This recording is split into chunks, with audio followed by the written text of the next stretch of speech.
ఓం నమ శివాయ. కార్తీక స్నాన మహిమ. జనక మహారాజా, కార్తీక మాసమున ఏ ఒక్క చిన్న దానమును చేసినను అది గొప్ప ప్రభావము గలది. అట్టివారికి సకలైశ్వర్యములు కలుగుటయేగాక మరణానంతరము శివ సాన్నిధ్యమును చేరుదురు. కాని కొంతమంది అస్థిరములైన భోగభాగ్యములను విడవలేక కార్తీక స్నానమును చేయక అవినీతి పరులైన భ్రష్టులై సంచరించి కడకు క్షుద్ర జన్మలను పొందుదురు. అనగా కోడి, కుక్క, పిల్లిగా జన్మింతురు. అధమము కార్తీక మాస శుక్ల పౌర్ణమి రోజు అయినను స్నానదాన జపతపాదులు చేయకపోవట వలన అనేక చండాలాది జన్మలెత్తి కడకు బ్రహ్మరాక్షసిగా పుట్టుదురు. దీనిని గురించి నాకు తెలిసిన ఇతిహాసమొకటి వినిపించెదను. సపరివారముగా శ్రద్ధగా ఆలకింపము. బ్రహ్మరాక్షసులకు ముక్తి కలుగుట. ఈ భరతఖండమందలి దక్షిణ ప్రాంతమున ఒకానొక గ్రామములో మహా విద్వాంసుడు, తపస్సాలి, జ్ఞానశాలి, సత్యవాక్య పరిపాలకుడు అగు తత్వనిష్ఠుడు అను బ్రాహ్మణుడు ఒకడుండెను.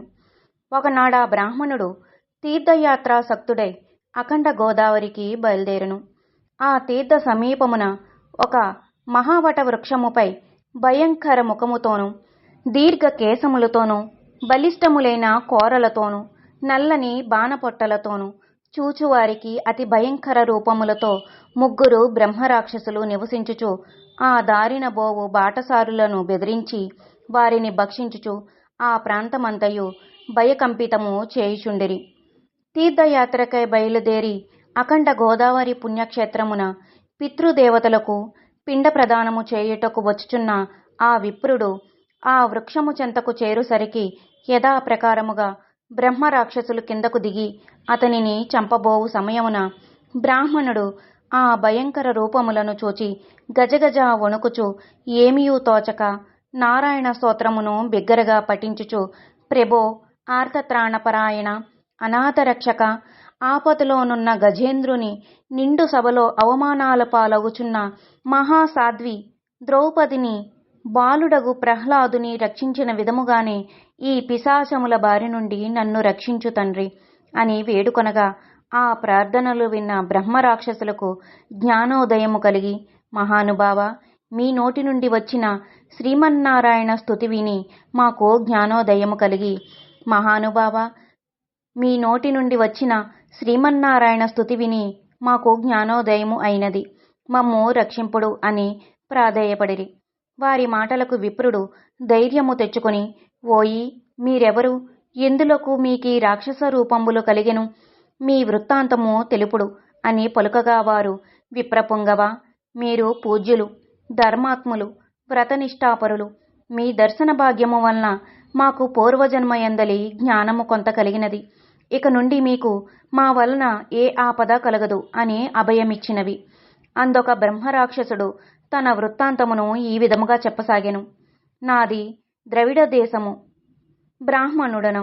నేను మహాపండితుడనని గర్వము గలవాడినై ఉంటిని. న్యాయాన్యాయ విచక్షణలు మాని పశువు వలె ప్రవర్తించితిని. బాటసారుల వద్ద, అమాయకపు గ్రామస్తుల వద్ద దౌర్జన్యముగా ధనము లాగుకొనుచు, వ్యసనాలతో భార్యాపుత్రాదులను సుఖపెట్టక, పండితుల అవమానపరచుచు లుబ్ధుడనై లోకకంటకునిగా ఉంటిని.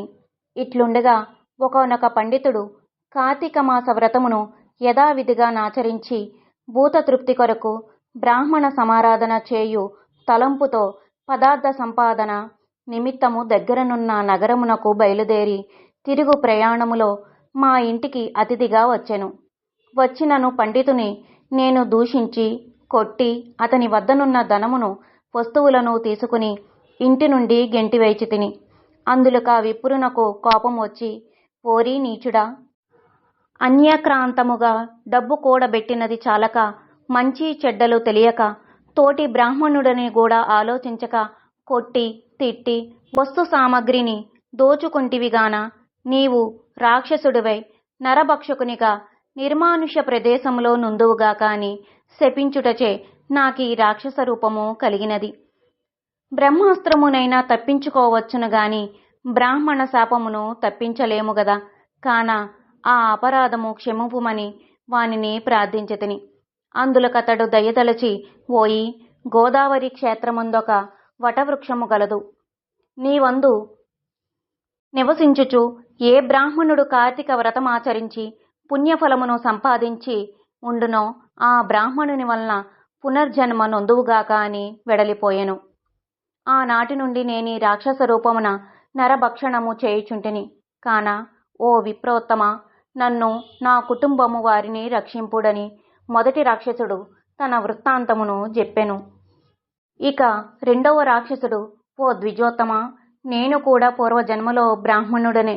నేను నీచుల సహవాసము చేసి తల్లిదండ్రులను బాధించి వారికి తిండి పెట్టక మాడ్చి అన్నమో రామచంద్రాయను నటుల చేసి వారి ఎదుటచే నా భార్య బిడ్డలతో పంచభక్ష పరమాన్నములతో భుజించుచుండెడివాడును.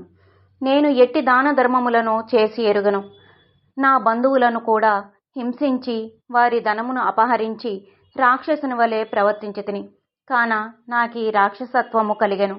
నన్నీ పాప పంకిలము నుండి ఉద్ధరింపుము అని బ్రాహ్మణుని పాదములపై పడి పరిపరి విధముల వేడుకొనెను. మూడవ రాక్షసుడు కూడా తన వృత్తాంతమును ఇటుల తెలియజేసెను.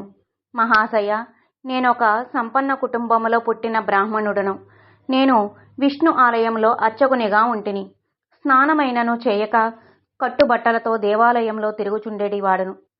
భగవంతునికి ధూపదీప నైవేద్యములైనను నర్పించక భక్తులు గొనిదెచ్చిన సంభారములను నా ఉంపుడు గత్తెకు అందజేయుచు మద్య మాంసములను సేవించుచు పాపకార్యములు చేసినందున నా మరణానంతరమున ఈ రూపమును ధరించితిని. కావున నన్ను కూడా పాప విముక్తుని కావింపుమని ప్రార్థించెను. ఓ జనక మహారాజా, తపోనిష్ఠుడగు ఆ విప్రుడు పిశాచముల దీనాలాపము లాలకించి, ఓ బ్రహ్మరాక్షసులారా, భయపడకుడు. మీరు పూర్వజన్మలో చేసిన ఘోర కృత్యముల వల్ల మీకీ రూపములు కలిగెను. నా వెంట రండు, మీకు విముక్తిని కలిగింతును అని వారిని ఓదార్చి తనతో గోనిపోయి ఆ ముగ్గురి యాతనా విముక్తికై సంకల్పము చెప్పుకొని తానే స్వయముగా గోదావరిలో స్నానం ఆచరించి స్నాన పుణ్య ఫలము నా ముగ్గురు బ్రహ్మరాక్షసులకు దారపోయగా వారి వారి రాక్షస రూపములు పోయి దివ్య రూపములు ధరించి వైకుంఠమునకేగిరి. కార్తీక మాసములో గోదావరి స్నానం ఆచరించినచో హరిహరాదులు సంతృప్తి నొంది వారికి సకల ఐశ్వర్యములను ప్రసాదింతురు. అందువలన ప్రయత్నించైనా సరే కార్తీక స్నానాలను ఆచరించాలి. తృతీయాధ్యాయము 3వ రోజు పారాయణం సంపూర్ణం. ఓం నమః శివాయ. ఈ వీడియో కనుక మీకు నచ్చినట్లయితే లైక్ చేయండి, షేర్ చేయండి, సబ్స్క్రైబ్ చేయండి.